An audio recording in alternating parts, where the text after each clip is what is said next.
রাফায় হামলার মাত্রা বাড়িয়েই চলেছে ইসরায়েল। নিরাপদ আশ্রয়ের খোঁজে ফিলিস্তিনিরা। মানবাধিকার লঙ্ঘনে মার্কিন অস্ত্রের ব্যবহার নিয়ে প্রশ্ন। ফিলিস্তিনকে পূর্ণ সদস্য পদ দেওয়ার পক্ষে জাতিসংঘে বিল পাশ, বিপক্ষে অবস্থান যুক্তরাষ্ট্র সহ 9 দেশের। ক্ষোভে সনদ ছিঁড়লেন ইসরায়েলি প্রতিনিধি।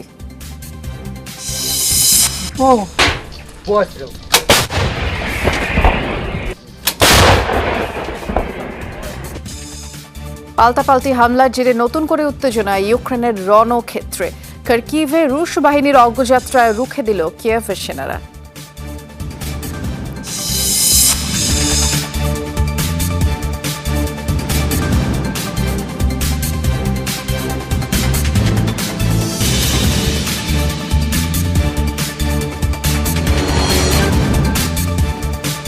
শিরোনামগুলো শুনছিলেন, নুসরাত বৃষ্টির সাথে আছি।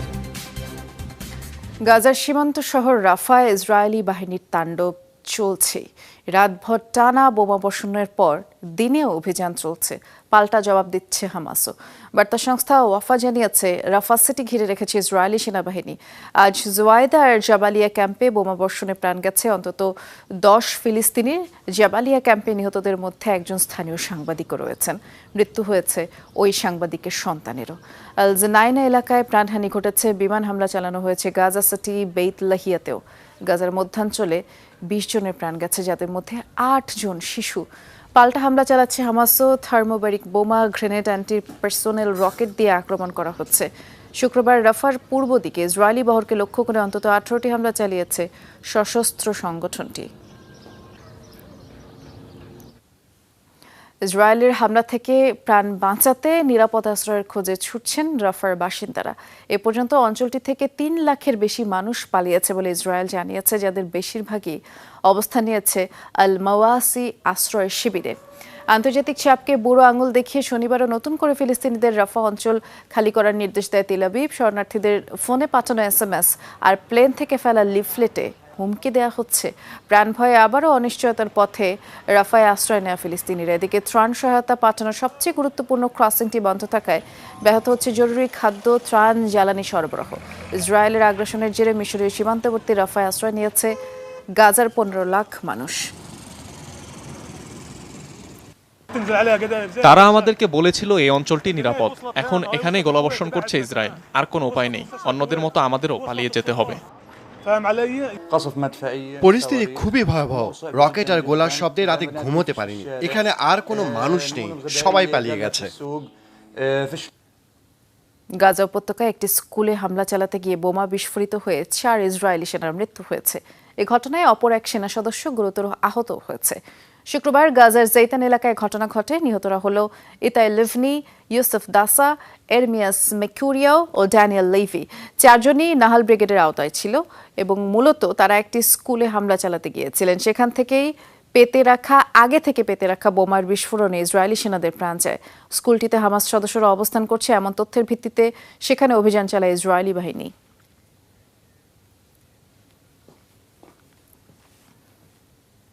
যুক্তরাষ্ট্রের দেয়া অস্ত্র দিয়ে গাজায় আন্তর্জাতিক মানবাধিকার আইন লঙ্ঘন করে থাকতে পারে ইসরায়েল।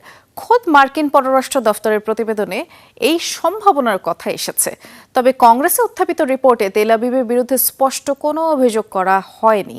বিশ্লেষকদের অভিযোগ, প্রতিবেদনে অনেক ফাঁকফোকর রয়েছে। তেল আবিবে অস্ত্র সরবরাহ অব্যাহত রাখতেই পাশ কাটিয়ে যাওয়া হয়েছে মানবাধিকার লঙ্ঘনের তথ্য প্রমাণ। কংগ্রেসে আইন প্রণেতাদের চাপের মুখে মার্কিন অস্ত্র সহায়তা সংক্রান্ত একটি প্রতিবেদন তৈরির নির্দেশ দিয়েছিলেন প্রেসিডেন্ট জো বাইডেন। যুক্তরাষ্ট্র সামরিক সহায়তা দেয় এমন 7টি দেশে অস্ত্র ব্যবহারে মানবাধিকার আইন লঙ্ঘন করা হচ্ছে কিনা সে বিষয়টি নিশ্চিত করতে বলা হয়। শুক্রবার কংগ্রেসের 46 পৃষ্ঠার একটি প্রতিবেদন তুলে ধরে যুক্তরাষ্ট্রের পররাষ্ট্র বিভাগ, যেখানে গাজায় মানবাধিকার লঙ্ঘনে মার্কিন অস্ত্র ব্যবহার নিয়ে ধারণার কথা বলা হলেও কোনো কিছুই স্পষ্ট করা হয়নি। দাবি করা হয়, যুদ্ধের কারণে ঠিক কোথায় কিভাবে অস্ত্র ব্যবহার করা হচ্ছে তা নির্দিষ্ট করে জানানো সম্ভব হয়নি। এ বিষয়ে আরও তদন্ত প্রয়োজন বলে দাবি করা হয়। মার্কিন পররাষ্ট্র দফতরের প্রতিবেদনে তথ্য উপাত্ত প্রকাশের ক্ষেত্রে সংযত ও কৌশলী ভাষা ব্যবহার করা হয়েছে বলে মনে করছেন বিশ্লেষকরা। আমার মনে হয় প্রতিবেদনটি অনেক দিক থেকে স্ববিরোধী। যৌক্তিকভাবে কোনো সমাধান আসেনি। আন্তর্জাতিক আইন লঙ্ঘনের ধারণার কথা বললেও সরাসরি কিছু উল্লেখ করা হয়নি। গাজায় ইসরায়েল মানবিক সহায়তা প্রবেশ সীমিত করার কথা বললেও একই সাথে আবার দাবি করেছে মার্কিন সহায়তা প্রবেশ বাধাগ্রস্ত হয়নি। আমার মনে হয় ইসরায়েল অস্ত্র সরবরাহ অব্যাহত রাখতে এমন পদক্ষেপ। অনেক বিশ্লেষকই মনে করছেন রাজনৈতিক চাপে তৈরি করা হয়েছে এমন অস্পষ্ট প্রতিবেদন। ইসরায়েলে অস্ত্র সরবরাহ নিরবচ্ছিন্ন রাখাই আসলে বাইডেন প্রশাসনের লক্ষ্য, এমন মন্তব্য করেন কেউ কেউ। এটা এনজিও, সংবাদ সংস্থা বা একাডেমিক কোনো প্রতিবেদন নয়। যুক্তরাষ্ট্রের সরকারের তৈরি রিপোর্ট, যাদের ব্যাপক তহবিল সমৃদ্ধ শক্তিশালী গোয়েন্দা ইউনিট রয়েছে। ইচ্ছা থাকলেই এই ফাঁকফোকরগুলো পূরণ করতে পারত তারা। গাজায় বিমান হামলা বা বোমাবর্ষণে কাদের অস্ত্র বেশি ব্যবহার করা হয় চেষ্টা করলেই তা বের করা অসম্ভব ছিল না। চীন, সুদান, ইয়েমেনের অস্ত্র নিয়ে তারা তথ্য সমৃদ্ধ বহু প্রতিবেদনের আগে তৈরি করেছে। সম্প্রতি রাফায় অভিযানকে কেন্দ্র করে সামনে আসে যুক্তরাষ্ট্র ইসরায়েল টানাপোড়েনের বিষয়টি। গত সপ্তাহেই তেল আবিবে শক্তিশালী বোমার দুটি বড় চালান স্থগিত করার সিদ্ধান্ত জানায় পেন্টাগন। ডরথি তাস্ট্রিন, যমুনা নিউজ। গাজা ইসরায়েলের আগ্রাসন বন্ধের দাবিতে প্রতিবাদ বিক্ষোভে উত্তাল বিভিন্ন দেশ। শুক্রবার আন্দোলনকারীদের জনস্রোত তৈরি হয় ইয়েমেনে। রাজধানী সানায় হুতির নেতৃত্বে রাজপথে নামে হাজার হাজার মানুষ যোগ দেন হুতি নেতৃত্বাধীন সরকারের প্রধানমন্ত্রী আব্দুল আহি বিন হাবতুর। গাজাবাসীর সাথে একাত্মতা জানিয়ে অবিলম্বে ইসরায়েলি হামলা বন্ধের দাবি তিনি জানিয়েছেন। গাজায় আগ্রাসন বন্ধের দাবিতে বিশাল প্রতিবাদ সমাবেশ হয়েছে পাকিস্তানেও। রাজধানী ইসলামাবাদে বিক্ষোভে যোগ দেয় শত শত মানুষ। ইসরায়েলে যুক্তরাষ্ট্রের অস্ত্র সরবরাহের প্রতিবাদও জানায় বিক্ষুব্ধরা। মার্কিন দূতাবাসের দিকে যাওয়ার চেষ্টা করলে পুলিশ বাধা দেয়, দুপক্ষের সংঘর্ষ হয়। গাজায় ইসরায়েলি আগ্রাসনের প্রতিবাদে ব্যাপক বিক্ষোভ হয়েছে জর্ডানেও। ফিলিস্তিনের পতাকা হাতে যুক্তরাষ্ট্র বিরোধী স্লোগান দেয় বিক্ষোভকারীরা।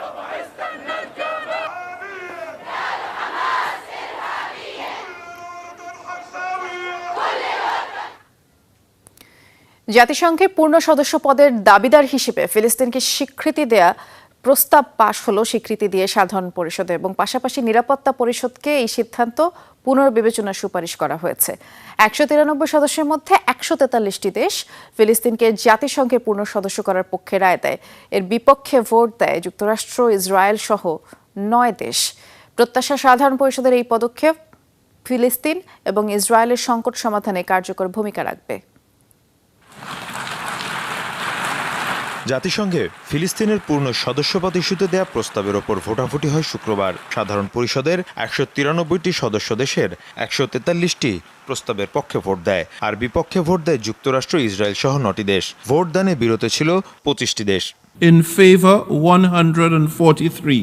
সাধারণ পরিষদের এই ভোটের মধ্য দিয়ে অবশ্য জাতিসংঘে পূর্ণ সদস্যপদ পাবে না ফিলিস্তিন। তবে ফিলিস্তিনকে জাতিসংঘে যুক্ত করার পক্ষে এটি একটি বৈশ্বিক স্বীকৃতি হিসেবে কাজ করবে। ফিলিস্তিন রাষ্ট্রের স্বীকৃতির ক্ষেত্রে থাকবে ভূমিকা। গাজাকে ধ্বংস করে দেওয়া হয়েছে, হত্যা করা হয়েছে হাজার হাজার মানুষকে। সেখানে চলছে দুর্ভিক্ষ। সেই অন্ধকার মুহূর্তে আপনারা আমাদের পাশে দাঁড়িয়েছেন। আপনাদের দেশ ন্যায় বিচার, শান্তি ও স্বাধীনতার পক্ষে দাঁড়িয়েছে। সাধারণ পরিষদের এই সিদ্ধান্তে সমর্থনকারী দেশগুলো উচ্ছ্বাস আর আশাবাদ জানালেও ক্ষুব্ধ প্রতিক্রিয়া আসে বিরোধিতাকারী দেশগুলোর পক্ষ থেকে। সাধারণ পরিষদে যে সিদ্ধান্ত নেওয়া হয়েছে তাতে ইরানের পূর্ণ সমর্থন রয়েছে। ফিলিস্তিনিদের অধিকার আদায়ে এটি প্রথম ধাপ, যদিও পরবর্তী পদক্ষেপগুলো খুবই কঠিন। জাতিসংঘের সদস্যপদ পাওয়ার জন্য ফিলিস্তিন প্রতিশ্রুতিবদ্ধ। আরও আগেই এই মর্যাদার দাবিদার ফিলিস্তিন। আমরা ফিলিস্তিন রাষ্ট্রমর্যাদার বিরুদ্ধে নই। যুক্তরাষ্ট্র মনে করে 2 রাষ্ট্রভিত্তিক পন্থাই সংকট সমাধানের একমাত্র পথ। পাল্টাপাল্টি হামলার জেরে নতুন করে উত্তেজনা ছড়িয়েছে ইউক্রেনের রণক্ষেত্রে। শুক্রবার খার্কিভে ব্যাপক লড়াই হয় দুপক্ষের মধ্যে, এবং কিয়েভের দাবি অঞ্চলটিতে রুশ বাহিনীর অগ্রযাত্রা রুখে দিয়েছে তারা।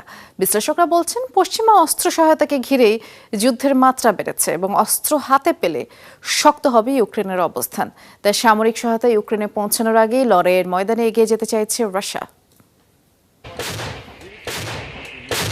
800 দিন পেরোলো রাশিয়া ইউক্রেন যুদ্ধের, কিন্তু এতদিনেও নেই সংঘাত বন্ধের কোনো লক্ষণ। বরং ইউক্রেনের আরও নতুন নতুন অঞ্চল দখলের চেষ্টা করছে রাশিয়া। শুক্রবারও খার্কিভে বড় ধরনের অভিযান চালিয়েছে রাশিয়া। সাঁজোয়া যান ট্যাঙ্ক নিয়ে ঘিরে ফেলে চারপাশ। তবে ইউক্রেনের তুমুল প্রতিরোধে বাধ্য হয় পিছু হটতে। এরই মধ্যে খার্কিভে অতিরিক্ত সেনা মোতায়েনের ঘোষণা দিয়েছে ইউক্রেন। অঞ্চলটিতে রাশিয়ার স্থলাভিযানের পর এক ভিডিও বার্তায় প্রেসিডেন্ট জেলেনস্কি পাল্টা হুমকি দেন, সীমান্তে জোরালো হামলা চালাবে ইউক্রেনের সেনাবাহিনী। আমাদের মনোযোগ এখন খার্কিভে। ওই অঞ্চলে নিজেদের শক্তি বৃদ্ধির দিকে মনোযোগ দেওয়া হচ্ছে। রাষ্ট্রীয় সীমানা এবং পুরো ফ্রন্ট লাইনে শক্ত প্রতিরোধ গড়ে তুলেছি আমরা। একের পর এক হামলায় শেষ করা হবে দখলদারদের। নিশ্চিত করা হবে যে রাশিয়ার প্রতিটি আক্রমণ ব্যর্থ হয়। এখন শুধু অস্ত্রগুলোর অপেক্ষা। প্রতিরোধের পাশাপাশি গেল কয়েকদিনে আক্রমণাত্মকও হয়ে উঠেছে ইউক্রেন। শুক্রবারও দখলকৃত লুহান্স্ক শহরে বিমান হামলা চালিয়েছে ইউক্রেন। প্রাণ গেছে ৩ জনের। বিশ্লেষকদের মত, যুক্তরাষ্ট্রের অস্ত্র সহায়তার ঘোষণাই বাড়িয়েছে ইউক্রেনের সাহস। সম্প্রতি ইউক্রেনকে নতুন করে আরও $৪,০০০ কোটি অস্ত্র সহায়তা প্রদানের ঘোষণা দিয়েছে যুক্তরাষ্ট্র। গেল কয়েক সপ্তাহে রুশ হামলা জোরদারের পেছনেও মার্কিন সহায়তার ভূমিকা দেখছেন বিশ্লেষকরা। তাদের মতে, মার্কিন সহায়তা হাতে এলে ইউক্রেনের শক্তি বাড়বে তা খুব ভালো করেই জানা আছে রুশ প্রশাসনের। তাই অস্ত্র কিয়েভে পৌঁছার আগেই যুদ্ধে নিজেদের অবস্থান আরও শক্ত করতে চাইছে ক্রেমলিন। আগামী 2 মাসের মধ্যে আরও বাড়তে পারে রুশ হামলার তীব্রতা, শঙ্কা ইউক্রেনের পদাতিক বাহিনীর। ইফাতারা খন্দকার, যমুনা নিউজ। রাশিয়ার দূরপাল্লার ড্রোন হামলা চালিয়ে রেকর্ড গড়ল ইউক্রেন। প্রায় ১,৫০০ কিলোমিটার দূরে রাশিয়ার অন্যতম বড় একটি তেল শোধনাগার লক্ষ্য করে এই হামলা চালানো হয়। এতে কেউ হতাহত না হলেও শোধনাগারটি ক্ষতিগ্রস্ত হয়। তবে রাশিয়ার দাবি, দ্রুতই আগুন নিভিয়ে ফেলায় তেমন কোনো ক্ষতি হয়নি এবং কাজ পুরোদমে চলছে। মস্কো সামরিক ও জ্বালানি স্থাপনাগুলোকে টার্গেট করে হামলার হুঁশিয়ারি কিয়েভের। 2 বছরের বেশি সময় ধরে ইউক্রেনেই সীমাবদ্ধ ছিল যুদ্ধ। প্রতিরোধ গড়ে তুলতে ব্যস্ত ছিল কিয়েভ বাহিনী। মাঝে মাঝে রাশিয়ায় হামলা চালালেও তা খুব একটা আতঙ্ক ছড়াতে পারেনি।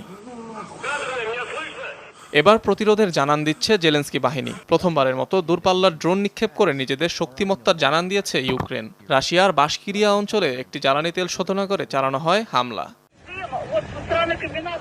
বৃহস্পতিবার রাশিয়ার অভ্যন্তরে 1500 কিলোমিটার পথ পাড়ি দিয়ে বাশকিরিয়া অঞ্চলের একটি তেল শোধনাগারে আঘাত হানে ইউক্রেনের ড্রোন।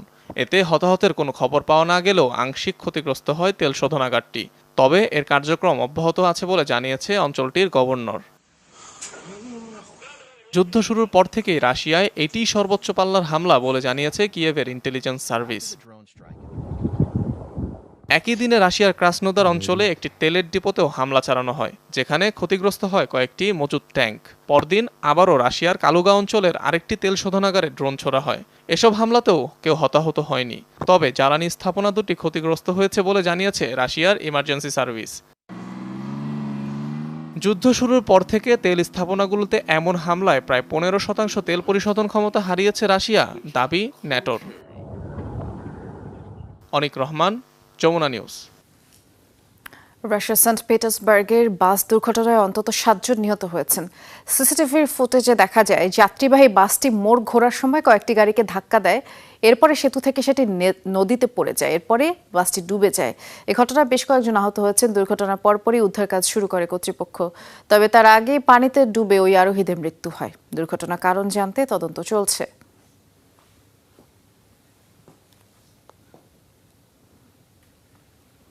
কারাগার থেকে বেরিয়ে বিশাল শোডাউন করলেন ভারতের আম আদমি পার্টির নেতা অরবিন্দ কেজরিওয়াল। শুক্রবার রাতে রাজধানী দিল্লিতে ছাদ খোলা গাড়ি নিয়ে শোভাযাত্রায় অংশ নেন। নীল হলুদ দলীয় পতাকা নিয়ে হাজার হাজার সমর্থক যোগ দেন। কেজরিওয়ালের সাথে স্লোগানে মুখরিত হয় রাজপথ। স্বৈরাচারের হাত থেকে দেশকে রক্ষায় জনগণকে ঐক্যবদ্ধ হয়ে এগিয়ে আসার আহ্বান জানান আম আদমি নেতা।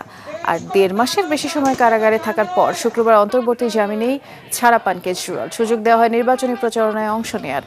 আগামী 1 জুন লোকসভা নির্বাচন শেষ হলে পরের দিনই তিহার জেলে ফেরত যেতে হবে কেজরিওয়ালকে। দিল্লির 7 লোকসভা কেন্দ্রের ভোট গ্রহণ 25 মে, আর 1 জুন অনুষ্ঠিত হবে পাঞ্জাবের ভোট। গত 21 মার্চ দুর্নীতি মামলায় কেজরিওয়ালকে গ্রেফতার করে কেন্দ্রীয় গোয়েন্দা সংস্থা ডি এবং তার মুক্তির খবরেই আতশবাজি ও মিষ্টি বিতরণ করে সমর্থকরা। ভয়াবহ বন্যায় বিপর্যস্ত ব্রাজিলের দক্ষিণাঞ্চলীয় প্রদেশ রিও গ্রান্দে দে সুল। প্রাণহানির সংখ্যা 126 ছাড়িয়েছে। এখনও 1.5 শতাধিক মানুষ নিখোঁজ এবং বাস্তুহারা 3.5 লাখ। এর মধ্যে আরও বৃষ্টিপাতের পূর্বাভাস দিয়েছে দেশটির আবহাওয়া অধিদপ্তর। আশঙ্কা, প্রদেশের রাজধানী এবং আশপাশের শহরে পানির স্তর আরও বাড়তে পারে। এদিকে বন্যার কারণে বন্ধ পানি নিষ্কাশন ব্যবস্থা, নিরাপদ সুপেয় পানির সংকট দেখা দিয়েছে।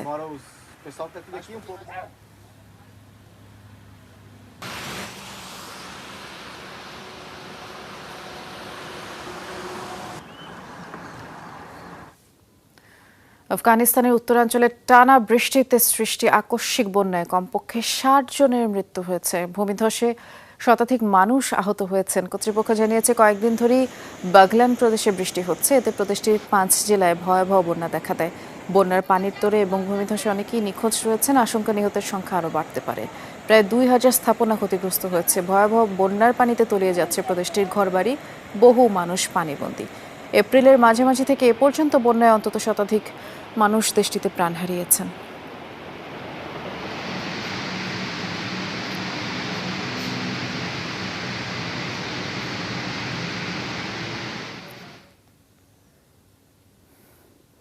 ইউরোপের আকাশে দেখা গেল মেরুপ্রভার অপরূপ সৌন্দর্য। কয়েক ঘন্টা ধরে চলে রং বেরঙের আলোর খেলা।